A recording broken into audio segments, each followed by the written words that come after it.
السلام علیکم ناظرین، جیسے کہ آپ حضرات کو معلوم ہے کہ آج لیلۃ القدر کی رات ہے، تو لیلۃ القدر کی رات کے اندر کون سے عمل کرنے ہیں، کون سے بہتر عمل ہیں، اور کچھ حضرات صلاۃ التسبیح کی نماز بھی ادا کرتے ہیں۔ تو صلاۃ التسبیح کی نماز کے اندر کیا پڑھا جائے گا، کس طرح سے نماز پڑھی جائے گی، نیت کس طرح سے رہے گی، مفتی صاحب سے جانیں گے۔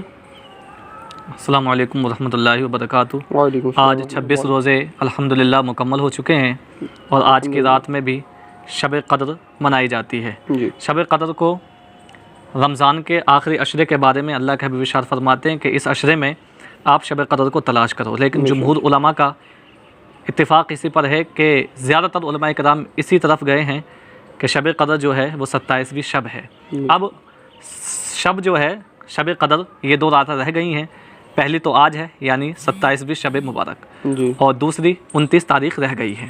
جی، اب ہمیں اس رات میں جو اعمال کرنے ہیں تو اللہ تبارک و تعالیٰ کی رضا حاصل کرنے کے لیے ہمیں اچھے اعمال کرنے ہیں۔ اچھے اعمال سے مراد یہ کہ ہمیں نماز نوافل ادا کرنے ہیں، یا ہم سے جو نمازیں چھوٹ گئی ہیں، قضا ہو گئی ہیں، ان نمازوں کا بھی ہمیں اعادہ کرنا چاہیے۔ جی، اب زیادہ تر لوگ اس رات میں نماز صلاۃ التسبیح کو ادا کرنے کا اہتمام کرتے ہیں۔ جی، اب آپ اس کی نیت سن لیں، نیت ہمیں نماز صلاۃ التسبیح کی کس طرح سے کرنی ہے۔ جی، نیت کی میں نے 4 رکعت نماز نفل صلاۃ التسبیح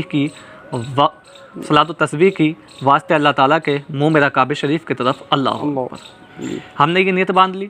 نیت کرنے کے بعد میں جیسے ہی ہم کہیں گے اللہ اکبر، ہم نے تکبیر کہی، اور کرنے کے بعد میں ہم نے اپنے ہاتھوں کو ناف پر باندھ لیا۔ پھر اس کے بعد میں ہمیں ثنا پڑھنا ہے، اور ثنا پڑھنے یعنی سبحانک اللہم و بحمدک و تبارک اسمک و تعالی جدک و لا الہ غیرک۔ سورہ فاتحہ پڑھنے سے پہلے ہمیں 15 مرتبہ ایک تسبیح پڑھنی ہے۔ اب وہ تسبیح آپ یاد رکھیں، تسبیح کیا ہے۔ 15 مرتبہ ہمیں سب سے پہلے اس کو پڑھنا ہے، سبحان اللہ والحمد للہ ولا الہ الا اللہ واللہ اکبر۔ ہم نے یہ تسبیح پڑھ لی، پھر اس کے بعد میں ہم سورہ فاتحہ پڑھیں گے۔ سورہ فاتحہ پڑھنے کے بعد میں کوئی سورت ملائیں گے۔ جی، اب ہم نے سورہ فاتحہ بھی پڑھ لی، سورت بھی ملا دی۔ اب جب ہم نے سورت پوری پڑھ لی ہے، سورہ فاتحہ کے بعد میں کوئی بھی سورت ہم نے ملا دی ہے، پھر اب ہمیں رکوع کرنے سے پہلے 10 مرتبہ اسی تسبیح کو پڑھنا ہے۔ اب تسبیح کون سی ہے؟ جو میں نے ابھی بیان کی، سبحان اللہ والحمد للہ ولا الہ الا اللہ واللہ اکبر۔ اب ہم نے جب رکوع میں اس تسبیح کو ہم نے پڑھ لیا ہے، لیکن تسبیح جو پڑھیں گے وہ سبحان ربی العظیم کہنے کے بعد میں پڑھیں گے۔ اب ہم سبحان ربی العظیم 3 مرتبہ کہیں، یا 5 مرتبہ، یا 7 مرتبہ۔ پھر اس کے بعد میں جب ہم رکوع سے 10 مرتبہ پڑھنے کے بعد میں یہ تسبیح کھڑے ہوں گے، جب ہم قوما میں ہوں گے، تو اب سجدے میں جانے سے پہلے ہمیں 10 مرتبہ اسی تسبیح کو پڑھنا ہے۔ جی، تسبیح یہی ہے، سبحان اللہ والحمد للہ ولا الہ الا اللہ واللہ اکبر۔ جب ہم نے یہ پڑھ لیا، پھر اس کے بعد میں ہم سجدے میں جائیں گے۔ سجدے میں ہم سبحان ربی الاعلیٰ پڑھیں گے، 3 مرتبہ پڑھیں گے، 5 مرتبہ یا 7 مرتبہ۔ پھر اس کے بعد میں جب ہم نے تسبیح پڑھ لی ہے، پھر ہمیں اسی تسبیح کو پڑھنا ہے 10 مرتبہ، یہی سبحان اللہ والحمد للہ ولا الہ الا اللہ واللہ اکبر۔ اب ہم نے یہ پڑھ لیا، پھر ہم رکوع سے اٹھیں گے۔ جیسے ہی ہم بیٹھیں گے، جس کو جلسہ کہا جاتا ہے، جیسے ہم جلسے میں بیٹھیں گے، تو اب ہم رکوع سے اٹھے اور بیٹھ گئے، اب دوسرا سجدہ کرنے سے پہلے ہمیں 10 مرتبہ اسی تسبیح کو پڑھنا ہے۔ تسبیح یہی ہے، سبحان اللہ والحمد للہ ولا الہ الا اللہ واللہ اکبر۔ اب ہم نے جلسے میں بیٹھ کر یہ پڑھ لیا، اب ہم پھر رکوع میں سجدے میں جائیں گے۔ جیسے ہی ہم سجدے میں گئے، ہم نے سبحان ربی الاعلیٰ سبحان ربی الاعلیٰ سبحان ربی الاعلیٰ پڑھا، پھر اس کے بعد میں ہمیں 10 مرتبہ اسی تسبیح کو پڑھنا ہے، سبحان اللہ والحمد للہ ولا الہ الا اللہ واللہ اکبر۔ اب ہم سیدھے کھڑے ہو جائیں گے، تو یہ 1 رکعت مکمل ہو گئی۔ اب اس 1 رکعت میں جو ہمیں تسبیح پڑھنی ہے تو 75 مرتبہ پڑھنی ہے۔ اب ہم 1 رکعت تو ہماری مکمل ہو گئی، اب ہم دوسری رکعت کے لیے جب کھڑے ہوئے ہیں، تو دوسری رکعت جب ہم الحمد شریف پڑھیں گے، تو اس الحمد شریف سے پہلے جب ہم یہ دوسری رکعت شروع کریں گے، تو دوسری رکعت سے اٹھنے کے ترنت بعد میں ہمیں 15 مرتبہ اسی تسبیح کو پڑھنا ہے، سبحان اللہ والحمد للہ ولا الہ الا اللہ واللہ اکبر۔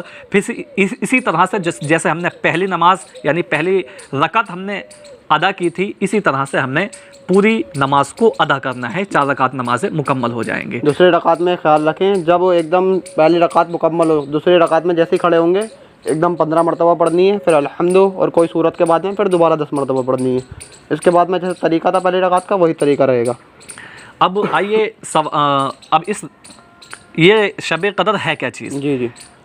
اب اس کی شان کے بارے میں، اس کی کیا شان ہے، اس کے بارے میں اللہ تبارک و تعالیٰ خود ارشاد فرماتا ہے انا انزلناہ فی لیلۃ القدر. جی. بے شک ہم نے قرآن مقدس کو لیلۃ القدر میں نازل فرمایا ہے. ماشاءاللہ.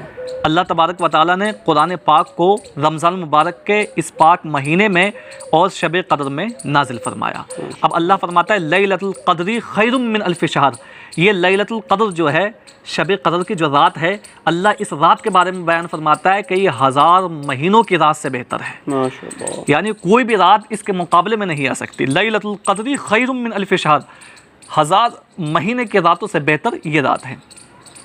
اب اس رات میں ہوتا کیا ہے؟ جی. اللہ خود ارشاد فرماتا ہے تنزل الملائکۃ والروح فیہا باذن ربہم من کل امر، کہ حضرت جبرائیل علیہ السلام، حضرت جبریل امین، تنزل الملائکۃ یعنی فرشتے، تنزل الملائکۃ والروح، اور حضرت جبرائیل فرشتوں کے ساتھ میں یہ فرشتوں کو لے کر کے آتے ہیں، اور ہر اس انسان کو وہ سلامی بھیجتے ہیں جو کہ نیک کام میں مشغول رہتا ہے. وہ کب تک بھیجتے ہیں؟ سلام ہی حتی مطلع الفجر، یعنی جب تک طلوع فجر نہ ہو جائے، جب تک یہ فرشتے ایسے انسانوں پر رحمتیں بھیجتے رہتے ہیں، ان پر درود و سلام بھیجتے رہتے ہیں، ان پر اللہ تبارک و تعالیٰ کی رحمت بنی ہوئی رہتی ہے، جو اس رات میں نماز نوافل ادا کرنے کا یا نمازوں کا اہتمام کرتے ہیں. تو ہمیں اس رات کا اہتمام کرنا ہے. بڑے خوش نصیب ہیں ہم لوگ کہ اللہ تبارک و تعالیٰ نے ہمیں یہ رات نصیب فرمائی، جس کو ہم لیلۃ القدر کے نام سے جانتے ہیں. انشاءاللہ ہم اگر کوئی نیک عمل اس رات میں کریں گے، رب تبارک و تعالیٰ ہمارے اس عمل سے اگر راضی ہو گیا تو ہماری دنیا بھی کامیاب ہو جائے گی اور ہماری آخرت بھی کامیاب ہو جائے گی. حضرت اس رات کے اندر مطلب کچھ لوگ نفل ہی ادا کرتے ہیں اور کچھ لوگوں کی قضائیں جتنی نماز رہ جاتی ہیں قضا، تو اس میں کیا بہتر رہے گا پڑھنا؟ دیکھیں بہتر تو یہی ہے کہ جو نمازیں ہم سے چھوٹ گئی ہیں وہ نمازیں ہم ادا کر لیں، لیکن کبھی کبھار ہمیں جو ہے صلاۃ التسبیح بھی ہمیں پڑھنا چاہیے، کیونکہ اس کے بارے میں بہت ساری روایتیں ملتی ہے. یہاں تک کہ ترمذی شریف کی حدیث ہے، اللہ کے حبیب ارشاد فرماتے ہیں کہ اللہ تبارک و تعالیٰ ایسے انسان کے گناہوں کو معاف فرما دیتا ہے جو کہ صلاۃ التسبیح خلوص کے ساتھ میں پڑھتا ہے.